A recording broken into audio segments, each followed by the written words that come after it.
పవన్ కళ్యాణ్ గారి సినిమాలతో పాటు పవన్ కళ్యాణ్ గారి ఇంట్రో సాంగ్స్ ఎంజాయ్ చేసే కల్ట్ గ్రూప్ ఉంటుంది. సో నేను ఆ కల్ట్ గ్రూప్‌లో వ్యక్తిననమాట. అంటే పవన్ కళ్యాణ్ గారి ఇంట్రో సాంగ్స్ కోసం నేను చాలా ఆయన సినిమాలు ఎన్నో సార్లు రిపీటెడ్‌గా చూస్తాను. 'బీట్ బాలు' గానివ్వండి, లేదు 'గుడుంబ శంకర్' కానివ్వండి, 'జానీ' గానివ్వండి, దాంట్లో మీకు కొన్ని కొన్ని ఇంట్రో సాంగ్స్ ఉంటాయి. ఆ ఇంట్రో సాంగ్స్‌లో మీకు ఆఖరికి 'అన్నవరంలో' కూడా ఒక ఆయన కొన్ని పదాలు వాడతారనమాట. మీకు 'అన్నవరం' సాంగ్‌లో మీరు తీసుకుంటే 'కవాత్' అనే ఒక పదం వాడతారు. మన కాళ్ళే కత్తులుగా మారి కవాతు చేయాలని చెప్పంటారు. ఆ కవాత్ అనే పదాన్ని మళ్ళీ మాకు తిరిగి జనసేన పార్టీ వచ్చాక ఆయన మేము కవాత్ లాంగ్ మార్చెస్ అన్నిటికి మేము కవాత్ అనే పెట్టాం పవన్ కళ్యాణ్ గారి పేరు. సో, ఆయన తీసుకున్న చైల్డ్ అబ్యూస్ గురించి, లేదంటే చైల్డ్ లేబర్ గురించి, మహిళలపైన యాసిడ్ పోసిన సంఘటనల గురించి వాటన్నిటిని కూడా ఆయన ఆ పాటల్లో పెడతా ఉంటారు.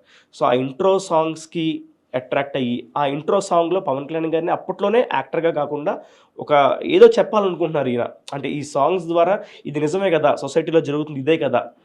ఏ సినిమాలో చూపించరు ఎందుకిది? కనీసం అట్‌లీస్ట్ ఒక సాంగ్‌లో అన్నా వచ్చింది కదా! అని చెప్పి సాటిస్ఫై